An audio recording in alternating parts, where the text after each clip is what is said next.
City Press is your go-to spot every weekday from 7:30 a.m. on Breakfast in a City. It's 7:30 once more today. It's Thursday, 19th of June, 2025, which means it's time for us to delve into the state of the nation here on City Press as we take a look first at the headlines and then analyze one or two issues, giving you deeper analysis of that. And obviously, this week we'll have a lot happening as regards Benue State. But before we head into that, analyzing those issues or the issue on ground with the help of our in-house analyst, let's take a look at the headlines first across different tabloids this morning.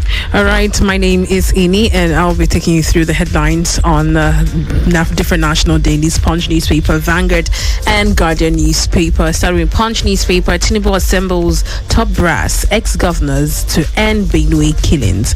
You can also find this on this paper: Tinubu to inaugurate project in Kaduna Thursday. NGF FG move to tackle food crisis. Also, Punch report cash crush looms over CBN's 50% CRR on banks. That's a report there. And leaving Punch to Vanguard newspaper, 2027 has Tinubu thrown Shatima under his second-term boss. This is a report by Ikechukwu Amici, and also you can find this on Vanguard newspaper. Benue killings will confront land grabbing head-on to bring peace, says Tinubu. Also on this paper, you can find this on Vanguard newspaper. CBN's forbearance, Zenith Bank assures investors an exit by June 30. All right, leaving Vanguard now to Guardian. Apparently, there's an issue with this paper, Guardian newspaper. Yeah, it's been having an issue this morning. It comes up or it times out. I noticed that earlier this morning. So, well, thank you very much for taking us through those headlines on the Vanguard and the Punch. And don't forget this first half of City Press here on City 105.1, brought to you by Maltina, and you've got on May here alongside. My name is Ini. All right. Also with us here this morning, once more today, is Joshua Moses. Welcome to the show. Good morning, Onome. Good morning, Mimi. Good morning to you, Joshua. Welcome. How's your week been so far? Well, I think I would say somber because of where we are as a nation, and I think generally speaking, we should adopt a posture of mourning, not just for the incident that happened in Benue State, but generally, because Benue State is one. You have Enugu, you have incidents in Abia, so there's almost no room for joy anymore. Yeah, the one in Benue State, the scale of it is so large that the events that happen in Enugu has just gone under the radar. But then it's things that are happening here in the nation. But because of the situation in Benue State, the president had to visit the state. He couldn't get to Yelawata, but he was in Makurdi, where he had a stakeholder town hall meeting, and he actually did make a speech there. Let's play you a clip of part of the speech from President Bola Tinubu there in Makurdi, Benue State. But for us in Nigeria, we have to find solutions to this. What's the cause of the conflict? I heard from Church Jesus about land grabbing. But if we learn how to share and how to accommodate, we have enough land to feed, to raise our children, to cultivate happiness and prosperity. We must do it. We will change that attitude of hate. We sang through the national anthem. We said, though tribes and tongues may differ, in brotherhood we stand. It must reflect in everything we do, in our character, in the economy, in sharing, in developing our people. All right, so the words there of President Bola Tinubu talking about the issue, and he did say that Joshua, apparently the stakeholders, most of them, what they were saying yesterday, like I remember the words of Tortif the Fourth, James Ayashe, one of the traditional rulers in Benue State, who says that this is a land grabbing issue. They mention it constantly that the bandits who come in are trying to take over their land, and it's not just people just attacking. It's not just a small issue. It needs to be taken at the root cause of the problem. The president has said that if that is the case, we will look at it and we'll ensure that we stop it. But from his comments there, he says that we have a lot of land to share if it is land that is the issue. But it brings people to ask, is it a case of the Benue people sharing their land with these people who are coming from other states, or what exactly is this notion of sharing land that is enough to go for everybody? So I will take this issue as gently as I can, so that we are sensitive to each party in this thing. Now, the concept of the thought you've mentioned that it's a case of genocide, not just land grabbing. It's land grabbing, it's genocide that leads into this. And a lot of Benue indigenes have said some communities that have been sacked are currently occupied by Fulani herdsmen and their kids and everything. So now I do not have as much data as the DSS, as the police and everything, and including the president who gets presidential briefing. So he probably knows, he has a color of this, he has a texture of this conflict that a lot of us are not aware of. Now, when it comes to issue of land is vested in the president, is vested in the governor, local government, whoever it is, right? But the constitution enables you to buy land wherever you can. If you have the money, you can buy it, assigned to you, get your C of O to do business, to live and to trade as much as you want. Now, and further down the speech, he asked the Benue State government or governor to provide land for ranching. We've been at this juncture before with Ruga and all those things. The headers are businessmen. They are almost they are a billion naira economy, if you ask me, right? So they can afford to get land for ranching. Government can support them. But the idea that these things has to be taken by force, you have to force people who are farmers out of their own livelihood to feed your own. It becomes a problem. And then there's also the fact that there's a whole lot of criminality attached to this. Almost at the end of the president's speech, he was asking the IGP why there has not been arrests, why the army has not, Now, these are the issues. Yes, land grabbing, yes, genocide, but who are the perpetrators?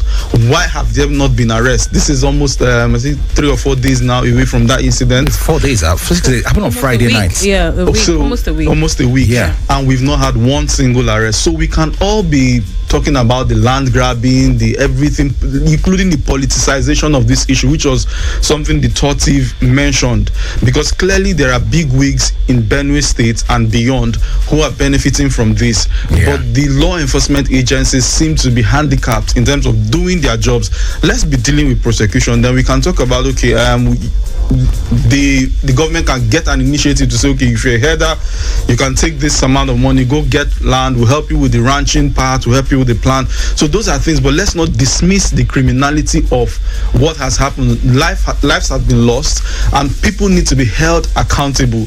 And for the president to be asking the IGPs an indictment on both the IGP and the president, that up till now, no single individual have been arrested.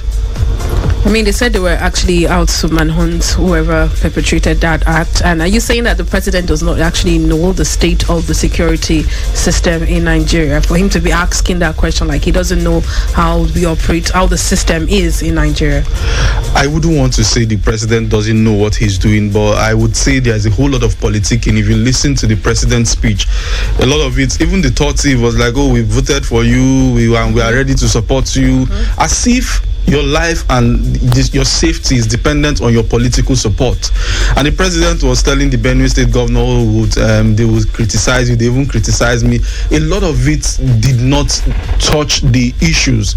And then, of course, like the Nigerian activity, the February past time, we set up a committee, which one has been set up. Some of the people in that committee are, I would say, interested parties in this conflict. Former governors. You would expect that neutral persons be brought in to look at this issue holistically and say, okay, this is what we think from an outside view after having spoken to the interest people within the community. And these are some of the people that might be complicit in this. But you're having former governors who have presided over almost a 30 to 40 years old conflict now, come in and still be part of it. It's like being a judge in your own case. And I don't see how that accurately helps resolve this issue, because the other party will feel, no, these guys don't represent my interests. So it doesn't feel like we are geared towards finding a solution to this problem. Yes, the president has his data, he has everything that I believe should be able to help him make decisions concerning this issue. But I saw a lot of pushback, and governor said, president, give us money. President said, governor, is your job. So I really don't know whose job right now it is to make sure that more lives are not lost in Benue State. This situation. I like to take a look at things at the root cause, to see how things could have been prevented to get in this worse of this situation. You're talking about the former Governor Autumn, way back in 2017, almost 8 years ago in November. He signed the anti-open grazing law, bill into law in Benue State that stops people from grazing openly. And one would think that if you're doing that, like the president is requesting for land for ranches, he would have made alternative for ranches for these people to actually take this cattle over there where they can have the time for their cattle to actually feed on. If you stop open grazing, if you stop open grazing and people don't have those ranches available, which it looks like the state has not provided 8 years later, could this be the cause of why these people have continued to do this? It feels like they were not taken along and they were just pushed aside by the law. So let me ask a question, or not, it probably is a rhetorical one. Yeah. Anybody who wants to set up a company today goes to CAC to register, right? Yes. And the government has your data, knows who the directors of your companies are. These people are running they are running a business. You can't have an anti-grazing law where there's no structure to be able to identify players in that industry who can now fish out bad elements, right? First and foremost, what CBN has done with the Bureau de Change guys, do it with the headers, right? Get them into an association, get them into a group, get them into companies, right? Let's know who their director is, let's know who the owners of these cattle are, and each owner of a maybe herd or cattle can identify the boys who work with them, right? Then from there we can start creating the structure so that when somebody now infringes the law, we know where we get to. But what happens is maybe there's a killing, you now go to the Fulani Association or the Magban Association to say who did this, who did not do this. We don't know. We can't identify. You can't go out now and identify a header that you saw yesterday. You won't know him. You don't know who he's affiliated to. You don't know where his trajectory is, if he's moving from north to south or south.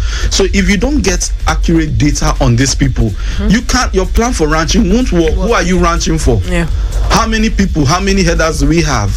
What is the production value of meat and milk in a day in Nigeria?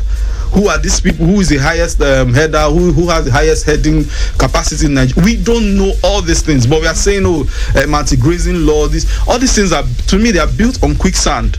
If you cannot accurately capture who is involved, who works in this field, oil companies know who their staff are, radio stations know who their staff. Why can't we know who the headers are, who owns the cows? We don't know who owns the cows, so we can't even say, you destroyed my land, this is who destroyed it, so let's pay. These people killed this. We don't know those things. So I think we need to start taking data gathering seriously as a country so that we can track people down to how they move, what they do, what they eat, how they sell, and maybe from there we can now start addressing things at their root level. All right, thank you very much. Let's pivot a bit and move to other issues. The House of Reps said they're probing a 1.12 trillion naira Anko Boras program